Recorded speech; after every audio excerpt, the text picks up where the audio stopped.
जय Jinendra dB family members.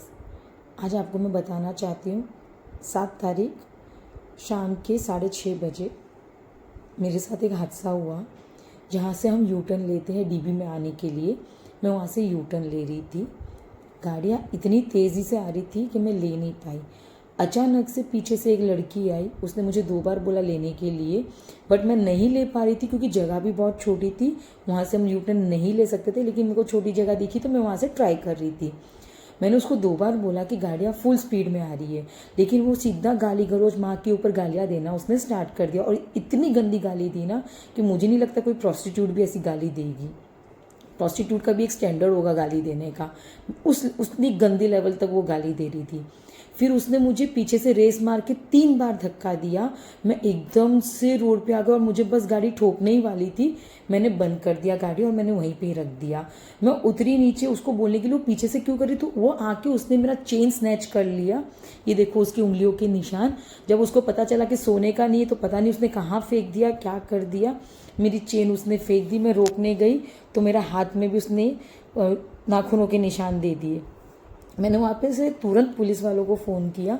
45 minutes बाद police आई है और वहाँ पे जो ट्रैफिक पुलिसमैन थे, मैं उनको कितनी बार बोली इसने मेरा चेन चुरा दिया, बट वो लोग बस एक ही बोले थे वो पुलिस का मैटर है, हमें मत कहिए।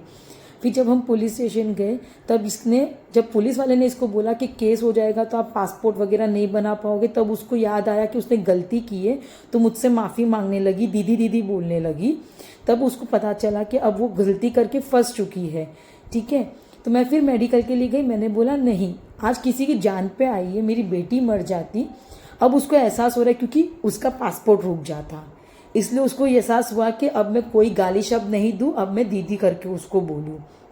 फिर मुझे माफ़ी वाफ़ी मांगने लगी। मैं जैसे मेडिकल के लिए गई, मेडिकल के बाद वापस आई, तब ये मस्त हंस रही थी, इसकी मम्मी हंस रही थी मेरे को देख के, इसके साथ एक और आंटी थी, कोई एक अंकल भी थे, वो सब मेरे को देख के हंस रहे थे जैसे उसकी बेटी ने कोई महान काम कर दिया है। और मुझे ज्ञान दे रहे थे कि कर्मा है, आप झूठ बोलोगे कर्मा आएगा। I am okay with that. अगर मैंने झूठ बोला तो मेरा कर्मा मुझे आएगा, मुझे कोई प्रॉब्लम नहीं है। जब उसने इतना गंदा काम करके झूठ बोल रही है तो सोचो, उसको सोचना चाहिए कि उसका कर्मा कैसा आएगा। फिर उसको याद आया कि अब मेरे पे झूठा इल्ज़ाम क्या लगावे, तो सोने की चेन की लगा दी। ठीक है, तो इस हिसाब से पुलिस वाले बोलते हैं कि उसने चोरी नहीं की है। ठीक है, क्योंकि उनके पास कोई प्रूफ नहीं है और मेरे पास कोई प्रूफ नहीं है। सीसीटीवी कैमरा तो ज़रूर बता देगा कि उसने धक्का मार के पहला मेरा और मेरी बेटी का मर्डर करने का कोशिश किया, प्लस उसने चोरी की, स्नैच किया मेरा मंगलसूत्र और मेरा चेन। और बाद में मुझे पुलिस स्टेशन से पता 4 में रहती है। तो मैं एकदम शॉक में आ गई कि डीबी के अंदर ऐसे लोग भी रहते हैं जहाँ पे कोई इंसान सेफ भी नहीं है। कोई किसी का भी मर्डर कर सकता है, खून कर सकता है, किसी को भी ठोक जा सकता है। यार 3 साल की बच्ची का भी उसको एहसास नहीं हुआ। मैं उसको बोल रही हूँ मेरे साथ बच्ची है, पीछे से ऐसा मत ठोक, तो भी वो जबरदस्ती ठोकने लग गई ताकि हम लोग गाड़ी के नीचे आ जावे। उसको कुछ नहीं मिला, मैंने गाड़ी रोक दी तो उसने मेरा चेन स्नैच कर लिया और पुलिस में झूठ बोला और ऊपर से वो हंसने लग गई। I am okay with that. ठीक है, उसका कर्म उसको ये करना है। बस मैं आप लोग को ये बोलना चाहती हूँ, अपने बच्चों के साथ सावधान रहे। डीबी में कोई बच्चा सेफ है नहीं है, कौन कैसे लोग हैं हमें नहीं पता है। अपने बच्चों को अलर्ट रहने कहिए। आज मेरे साथ हुआ है, कल आप में से किसी के साथ भी ऐसा हो सकता है। प्लीज़ तुरंत एक्शन लीजिए। अपने बच्चों को भी बोलिए अगर ऐसा कोई हादसा होता है तो तुरंत इन्फॉर्म करें। पेरेंट्स को भी करे, पुलिस में भी करे। रफा दफा के चक्कर में मत जाइए। आज आप रफा दफा करोगे, आज आप बच जाओगे, लेकिन शायद कोई और किसी घर का चला जाएगा। इसलिए बस मेरे को आपसे इतना ही कहना है कि ध्यान रहिए और प्लीज़ रफा दफा के चक्कर में नहीं, और अपने बच्चों का खास करके ध्यान रखिए। बहुत कम लोग होंगे जो उसको सीरियसली लेंगे। बहुत लोग इसका मजाक भी उड़ाएंगे, मीम्स भी बनाएंगे, गालियाँ भी देंगे, सब कुछ करेंगे। स्पेशली जब उसको पता चलेगा तो और गालियाँ, उसकी फैमिली वाले भी गाली देंगे। मुझे ये भी बहुत अच्छे से मालूम है। मुझे इससे कोई फ़र्क नहीं पड़ता है।